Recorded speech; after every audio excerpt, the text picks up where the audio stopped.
Hello and welcome to the A-Form Show. My name is Alan George and thank you very much for tuning in. Each week, we sit across from thought leaders and change makers in the architecture and design space of the GCC. We dive deep into their experiences, both professionally and personally, and share their valuable insight as to what makes them tick. Our goal is to add value to your day and help you navigate your own personal creative journey. Finally, the opinions and the views of the guest speakers are that of their own. They do not necessarily represent the views and the opinions of the show or the host.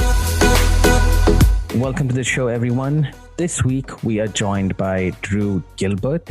With a passion for pushing the envelope, Drew has made a big splash into the architecture and design scene of the region. His architectural career started off in the US, wherein he nurtured his curiosity and honed his skills.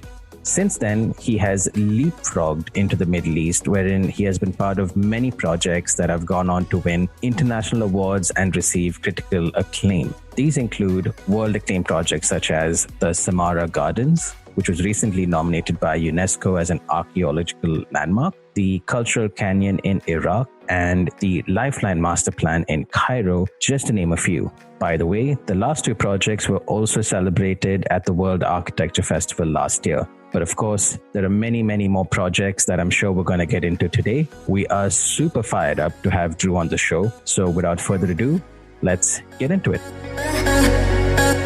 Hi, Drew. Welcome to the show. Hi, Alan. Thank you for inviting me. It's good to be here. Awesome.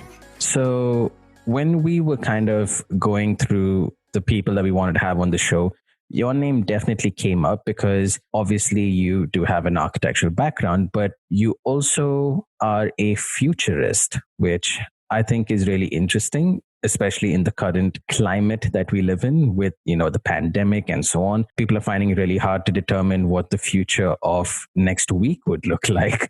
So I would love to hear your thoughts to start off with on sustainable design and sustainable cities. These have been put to the test clearly with the pandemic and so on. So as a futurist, what are your views on what sustainable design and sustainable cities should be moving forward? Right. So, there are quite a few that are popping up here and there. A lot of them haven't been extremely successful, but they have tried. Right. For example, Masdar City is one of those examples. And I think one approach that we should be taking to these sustainability or sustainable cities is a bit of a slower approach. It's not so much about the kind of utopian, let's jump to the last page and see what happens. It's more of a slow organic growth. And I think this organic growth will benefit us all, but we have to start soon because of climate change. We can't just be, dragging our feet on this. But things like automated cars being introduced into these, or a fully pedestrian, no car zones and things like this. I think overall, sustainable cities will be successful if we not only bank on examples that are working, but you have to do a proof of concept before you jump into the kind of big ideas of how can we make this thing the most sustainable city ever, for example. Right. An interesting question would then be, obviously, given your scale of projects, you've dealt a lot with developers directly firsthand. When it comes to talking about sustainable cities in such a long-term vision, it obviously requires architecture and designers in general to, like you said, be a lot more methodical and a lot more slower and a lot more organic than it would be, as say the market norm would be, wherein everything needs to be done super quick. So when it comes to developers, how do you kind of pitch to them that, listen, this is a process, it needs to take its time, it can't be all about ROI and things like that? How do you go about that conversation with them? Yes, and that's very difficult because, developers always focus on practicality and the return of investments, as you said. Right. But we have to think about the bigger picture. The planet doesn't care about ROI or these kinds of things. So right. While we're thinking holistically how we can better design so that the planet doesn't suffer as much, I think, to be honest, architects and designers have the tools, they have the knowledge, they have the education to do what we need to do.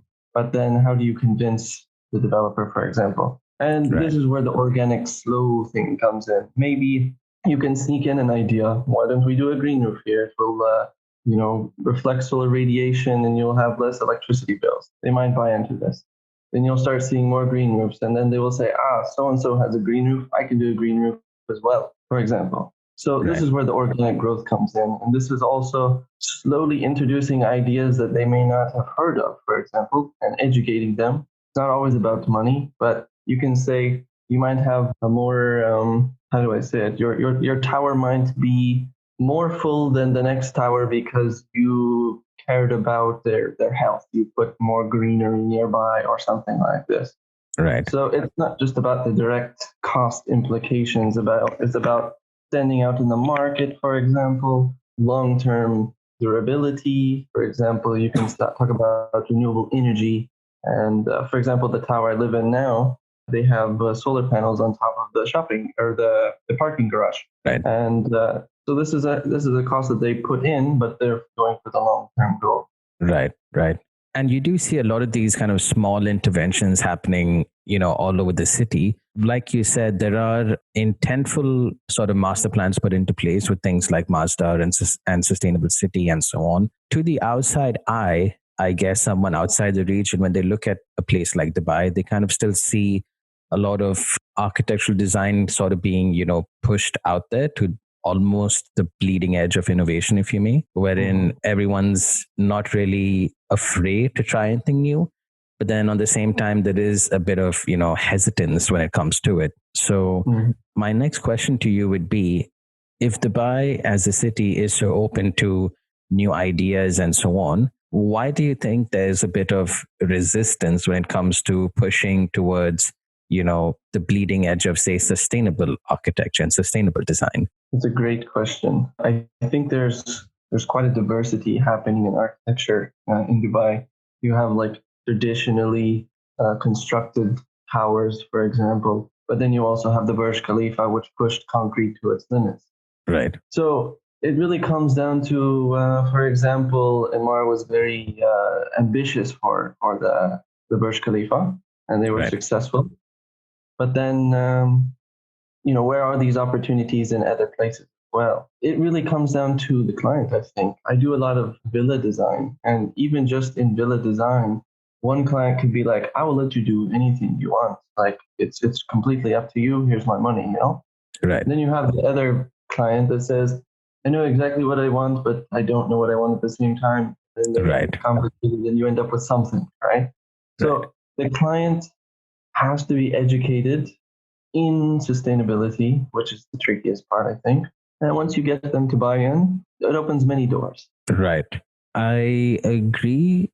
It's a relatively similar process for us as well when we do a lot of our residential work. So that does make a lot of sense. That resonates quite well.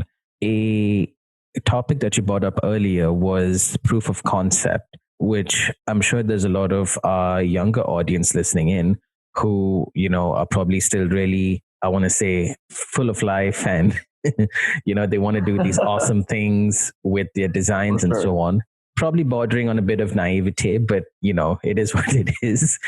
When it comes to those kind of ideas, which are definitely out of the box, never seen, never heard before, for someone like yourself, who's a little more, seasoned in the entire industry, how do you go about proof of concept for these things which people have never seen, never heard of before? I mean, how do you kind of go about proving that, these would work and be successful? Mm-hmm. It's a mix between two things. One is logic, and the other is explaining it in a way that is understood. So if you had a diagram and you were questioning, what should this diagram look like? What should it feel like? And you have one focus. You have this new idea. What should this diagram do? I want to sell, for example, why the massing is stacked or something along these lines. And then you inject all of the reasons into this visual, and then you back it by as much logic as possible. Because once it becomes logical, everyone will buy in. It doesn't matter how unique it is, So this is tough because architecture is selling the invisible. It's all about storytelling, but it also has to work. If it doesn't work, it's just an idea and it will die as an idea. So when you have a really strong idea, just make sure that you're explaining it to its full potential, and then people will buy in. Right. And is that something which you've seen as time has gone on, say, the previous decade to this decade? Do you see clients in general becoming more open to trying out these new kind of ideas and new solutions? If you sell it to them in a way that they can understand, I would say yes. And that's the tricky part, because I would say every firm has its own recipe. Right. But one way that I've seen that works is whatever the idea is, go to where it stems from, so that you can say, past historical examples, precedent images, facts, and these kinds of things. And then you slowly lead them to say, look, we're doing the same thing here, and it worked here also. Even though it's a new twist on it, it works. And then you're leading them into saying yes on something that makes logical sense. Right. I think that's a very logical way, like you said, about going, I kind of letting them fill in the blanks as they go along. And then it sort of, makes a lot more sense to them. That's a very good approach. I want to pivot a little more to the bigger picture, as you said earlier on, as designers in the region, as, citizens of the city, and so on. Obviously, Dubai is constantly, practically, I think every month, announcing something new that they're going to do for some sector, be it energy, be it transport, be it whatever. So from a designer point of view, I'd love to hear your thoughts on what you think, what kind of tech do you think is going to kind of, directly impact the way that we design at an urban level, at an architectural level, at a user experience level even? What kind of tech do you think is really going to kind of disrupt everything? One thing that I've got my eye on, a little bit in its infancy at the moment, but once it happens, it's going to drastically change everything, is AI. And the reason why I think AI is going to be such a huge thing is it's not going to replace architects. I don't think so. You can't really replace creativity and the final decision.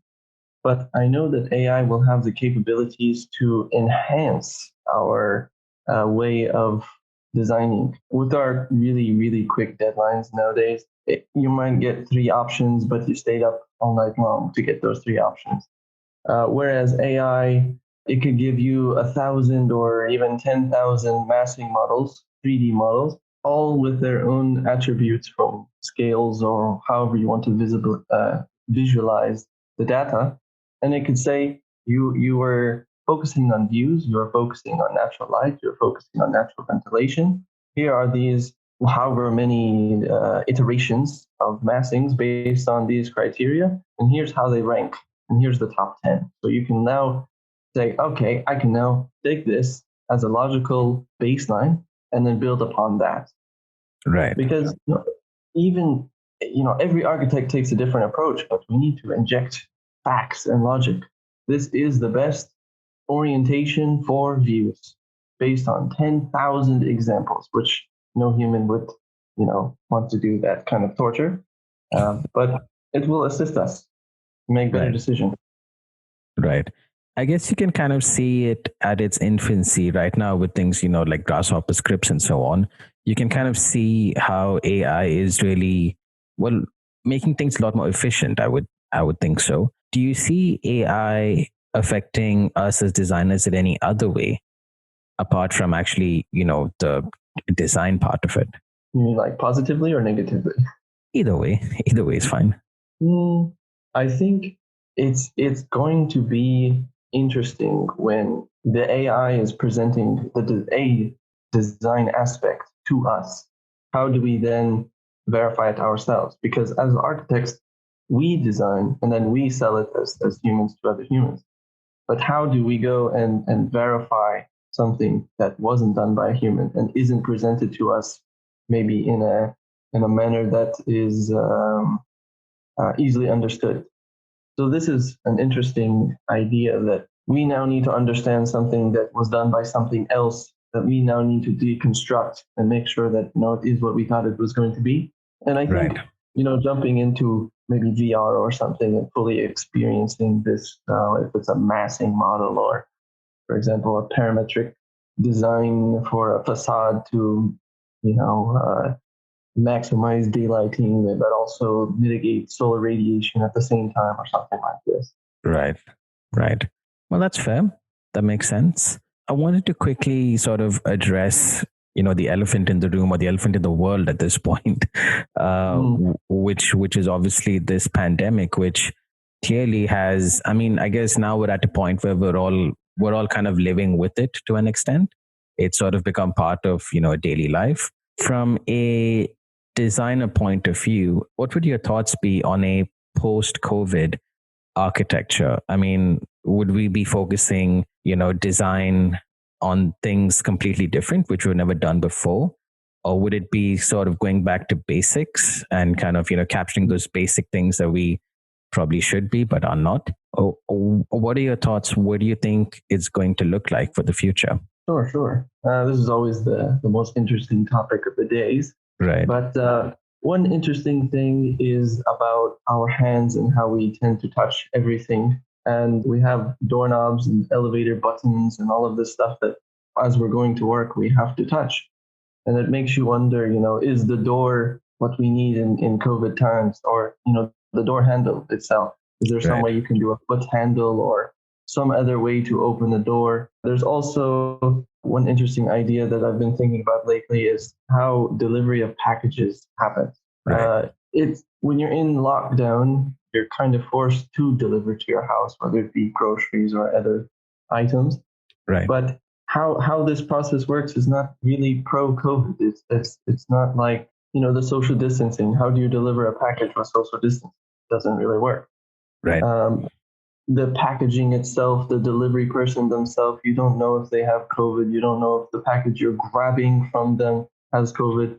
So one idea is some sort of transfer hub within the beginning of a home or an office or wherever that can basically be a place that you put the item, it's desanitized, and you grab it from inside without being in direct contact with someone on the outside. So in some ways, it can be minor changes. I don't think it has to be drastic changes. Right. We're learning to live with it. It's about washing your hands every 5 minutes, Right. But it's also about your living conditions. Did you think you were going to be locked down for 2 months? Not really. Did you make your living space a place that you can keep your mental health up, even though you're not going outside? Did you have a place to work? Like, say you can work from home. Right. Did you have a workstation? So there was many things that were brought up in this lockdown. Right. But since we're back to work, it's mostly about the whole social distancing, washing your hands all the time. The masks themselves, they question, is the mask helping you or is it helping me? And kinds of things. Right. At a slightly larger public scale, when it comes to, I guess, working in, say, large scale projects, for example, if you're doing, say, public transport, or if you're doing a mall or anything of that nature, how do you think COVID is going to impact the design of those kind of future buildings and future areas of transport? Do you think we'd see something drastically different? To be honest, it's a really tricky thing because it's easy to say, just do every other seat. Let's just delete every other seat. It's not really cost effective to do this. True. I might argue it's not even going to prevent that much more spread than it would have. True. I think it's just about, it's honestly a really tricky problem. How do you design in a way where you still get efficiency, but yet you maintain public safety? You're not going to increase the corridor width and you're not going to delete every other chair in a bus. So how do we go about this in a way that, is not just overblown? And what happens when COVID's maybe gone one day? Maybe, Right. Are we just investing in a super germ-free zone, Right. It is tricky. And I think a lot of developers are kind of facing this question themselves. And I guess sooner or later, they need to kind of take a decision on it. But yeah, I mean, it is this weird balance, whether you commit to something of that nature, which then, kind of exists indefinitely, Or, do you kind of find an in between? I guess most industries actually are kind of struggling with that. An interesting point which you brought up earlier was mental health. And even, for example, your workspace, if you have things like more greenery, you tend to get more occupants and so on. And that kind of touches a nerve with me because I'm a big fan of the concept of biophilia, on how it can directly impact one's obviously mental health, but quite literally physical health as well, efficiency and, all those good things. So we see a lot of futuristic designs that, obviously come up on our feeds and so on. A lot of them tend to go down the direction of biophilia to some extent. As a futurist, again, this is a question to you. Do you think there should be a stronger overlap, if not already, between biophilia and futurism? Definitely. As you had said, biophilia is something that directly is ingrained in our humanity. Like, we weren't born to live in concrete boxes, for example. We were born on the ground. So bringing biophilia inside, around, as much as possible can never be a bad thing. But one thing that's holding it back is the responsible use of greenery. For example, Dubai was never really a forest by any means. It was a desert. So how do we responsibly use vegetation in this arid climate, but also get the positive benefits of the greenery that's nearby? For example, a lot of people may not know, but a palm tree uses as much water as two trees. So you have to make the decision. Do I plant one palm tree, or do I plant two other trees? Or do I plant 20 grasses, for example? Right. So it's this balance. And I think this is more on the edge of landscape architecture, which I would say is underutilized a lot of the time. A lot of the time, the focus is on architecture. Let's finish the building. We've got a building. The building makes me money, and continue from there. But if you forget the landscape architect, I would say you haven't finished the design. You're not complete. True. And that's something which we're seeing becoming more and more evident, because you get a lot of these spaces now which are being designed for the actual human experience, which I would argue probably about maybe a decade or so back wasn't really a thing. I mean, if you sort of pitched, to developers at that time, it kind of depended on what the season was. I mean, if you kind of, met them in summer and you said, oh, you wanted to make, these walkable, pedestrian routes and so on, they'd probably say it was a horrible idea. And if you probably had the exact same meeting in winter, they would say it's a brilliant idea. And I think people like landscape architects have kind of come in and to some extent been able to sell and, actually give the story behind it as to how it actually impacts everything. So I completely agree that landscape architecture is, or rather should be, considered as part of, the overall design. It's tricky because, like you said, Dubai inherently is obviously not a forest, but there clearly was some kind of landscape which we can deduce from and kind of, bring into our designs. This almost makes me want to pivot into a project of yours, because I feel there might be some parallels we can maybe take inspiration from. And I'm talking about the project in Cairo. If you can kind of maybe walk us and the listeners through that and kind of, maybe share the lessons learned, which probably we can implement in a place like Dubai as well. Mm-hmm. Yeah, so this is the Lifelines Masterplan I think you're referring to. Right. Yes. So this project stemmed from the aqueduct. Sorry about that. So this project stemmed from the aqueduct that's existing in Cairo now. It's in multiple pieces, but there's this plot of land that we saw a lot of potential in. Everything from commercial mixed use to residential, and a full kind of ecosystem, all mixed with a museum and a landscape park in between. And this project was really interesting because the project was an ambitious vision for Cairo, and how we didn't just take the continuation of what was already around or what was nearby, but we were trying to be a catalyst for building a stronger anchor in this particular region of Cairo and building from this outwards. So the aqueduct brings water, which is like bringing life into the city. Whereas this project was near the aqueduct and was acting as the same kind of catalyst that will bring life to the surrounding areas. Right. And how we can relate this to Dubai, it's like a lot of Dubai is, I wouldn't say it's segmented, but it has areas, and each area has to have its own micro ecosystem that you then build off of. You have, like Motor City and all these different cities, but they can't just be about one thing. They have to have the full gamut to make it an ecosystem. You don't want someone driving from North Dubai to South Dubai just because they don't have the requirements or necessities or amenities nearby. Right, right. If I could maybe then take a step back and kind of ask, when you obviously had such a strong design, not a design, such a natural dominant kind of design element like the aqueduct in your project in Cairo, did you at all use that in any of your architectural design, for example, in the form of, say, passive cooling or, anything of that nature? Or was it preserved and then built around? It was preserved, but it was the main anchor that you are building upon. So because it has such a historical significance and it's like a strong foundation to build off of, it has, in this particular region, a strong connotation of like the past. But when you build the future from the past, there's a stronger bonds. You're able to build up from a stronger foundation. Right. And we were using a lot of sustainable attributes in this project, everything from green roofs to work from home offices, and it was the full ecosystem.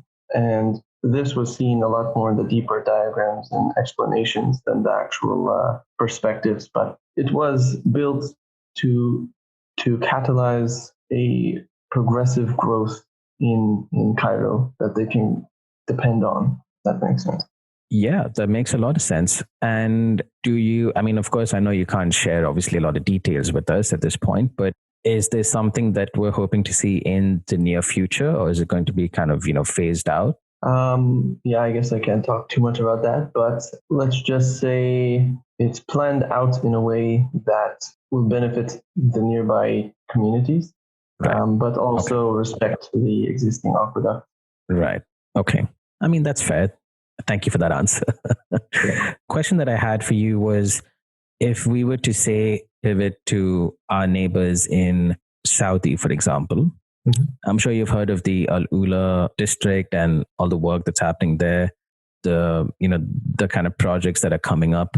There's this balance in between wherein you have obviously a very rich heritage in places like that. But then at the same time, you kind of want to, push design and architecture design specifically in a way wherein it also is really innovative and so on. So a sort of problem that I have is, where do you kind of draw that line between this is what we want to preserve and showcase, and this is what we want to, push forward and try out something new? Is there such a line, or should it be one extreme or the other? What are your thoughts on it? My thoughts are that architecture speaks about time and place, right? So you're talking about a historical region that has historical aspects, but won't always be by itself. It will have, new growth and so on. I think it really comes down to the respect from the architects or the architects that are going to be building in here. There's many different aspects to this. There's the building from the vernacular, taking a new contemporary approach to it, adding innovation, but also respecting the existing. One example I did was a 5-star hotel in Sharjah. And this 5-star hotel had heritage buildings that were in ruins on the beach. And it's the last resort on the beach in Sharjah. And what we did is, first we visited the site. Of course, you have to visit the site and understand everything. Like, this is history. You're not just going to trample over it. And we went through and analyzed every existing building. Is this something we can keep, or is it a must go because of health hazards of falling over, for example, because it's somewhere in quite ruin. And what we did is we utilized these as landscape elements mostly. And also one of them was inside of this like all-day dining event, so you could actually dine inside. But this is a more intermixing of, new with old on a kind of somewhat small scale. But on a larger scale, I think it just comes down to the sensitivity of the new buildings nearby. It's really tricky because you never really design backwards, you design forwards. You just have to respect the existing, you give it its space, you preserve it if it's preservable, and you keep moving forward. It's progress. Rep, I couldn't agree more. That is truly the definition of progress.